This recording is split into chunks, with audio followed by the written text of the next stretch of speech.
Hi dear students, welcome to A2 Career Check YouTube channel. இன்னைக்கு இந்த வீடியோல rank list எப்போ வரும், rank list வந்ததுக்கு அப்புறம் cut off community rank general rank இதுல எதன் அடிப்படையில் சீட் அலாட் ஆகும், நம்ம ஜெனரல் ரேங்க் அண்ட் கம்யூனிட்டி ரேங்கை எப்படி ஐடென்டிஃபை பண்றது அப்படிங்கிறத டீட்டெயிலாக இந்த வீடியோல பார்த்துடலாம். ஸோ ஸ்கிப் பண்ணாம வீடியோவை ஃபுல்லாக பாருங்க.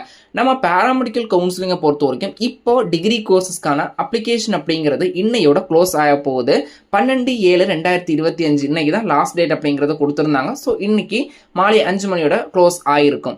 தென் பார்த்தீங்கன்னா இனிமே நமக்கு ரேங்க் லிஸ்ட் தான் நெக்ஸ்ட் ப்ராசஸ். இந்த ரேங்க் லிஸ்ட்டில் என்னெல்லாம் இருக்கும்னு பார்த்தீங்கன்னா ஆல்ரெடி நான் ஒரு வீடியோவில் டீட்டெயிலாக சொல்லியிருப்பேன். உங்கள் நேமு, உங்கள் community rank, general rank, cut off இது எல்லாமே இருக்கும். கட் ஆஃப் பொறுத்த வரைக்கும் டி மார்க், டோட்டல் மார்க்னு கொடுத்துருப்பாங்க. அதுதான் உங்களுடைய கட் ஆஃப்.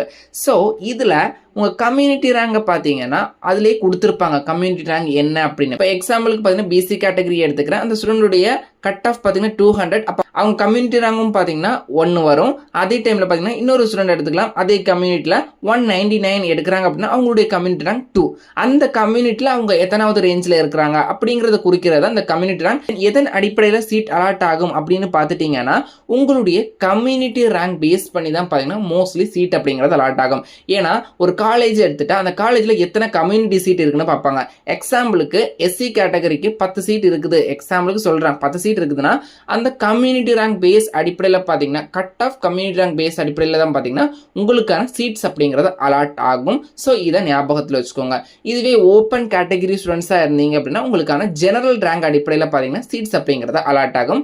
இதுதான் பார்த்தீங்கன்னா ப்ராப்பர் ப்ரொசீஜர். ரேங்க் லிஸ்ட் அப்படிங்கிறது எப்போ ரிலீஸ் ஆகும் அப்படிங்கிற மாதிரி நிறைய பேருக்கு கொஸ்டின் இருக்கும்.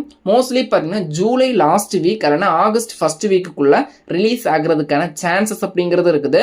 மெடிக்கல் செலெக்ஷன் கமிட்டி பார்த்தீங்கன்னா ரேங்க் லிஸ்ட் ரிலீஸ் பண்றதுல ஒரு காலம் பார்த்தீங்கன்னா காலதாமதம் பண்ணது கிடையாது. மோஸ்ட்லி ரேங்க் லிஸ்ட்டை பொறுத்த வரைக்கும் MBBS, BDS, paramedical, pharm D இதுக்கு எல்லாமே பார்த்தீங்கன்னா போன இயர் அதுக்கு முந்தின இயர்லாம் பார்த்தீங்கன்னா ரேங்க் லிஸ்ட்டை பொறுத்த வரைக்கும் எம்பிபிஎஸ், பிடிஎஸ், பேராமெடிக்கல், நர்சிங், அதுக்கப்புறம் பார்த்தீங்கன்னா ஃபார்ம் டி இதே மாதிரி கோர்சஸுக்கு ஹெல்த் மினிஸ்டர் மா சுப்பிரமணியம் அவர்கள் தான் ஒரே நாளில் ப்ரெஸ் மீட் போட்டு ரிலீஸ் பண்ணாங்க. இந்த இயர் எப்படி நடக்கும்னு தெரியாது. இந்த இயரும் பார்த்தீங்கன்னா மோஸ்ட்லி அதே மாதிரி தான் நடக்கிறதுக்கான சான்சஸ் இருக்குது. எப்படி நடக்குதுன்னு பார்ப்போம். எப்படியும் பார்த்தீங்கன்னா July last week or August first வீக்குள்ள ரேங்க் லிஸ்ட் ரிலீஸ் ஆகிறதுக்கான சான்சஸ் அப்படிங்கிறது இருக்குது.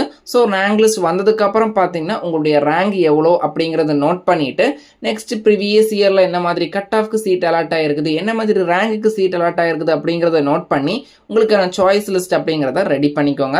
ஸோ இதுதான் நம்மளுடைய ரேங்க் லிஸ்ட் நெக்ஸ்ட் ப்ரொசீஜர். எல்லாருமே வெயிட் பண்ணிட்டு இருக்கிற நெக்ஸ்ட் ப்ரொசீஜர் பார்த்தீங்கன்னா ரேங்க் லிஸ்ட் தான். கூடிய சீக்கிரமே ரேங்க் லிஸ்ட் ரிலீஸ் பண்ணிடுவாங்க.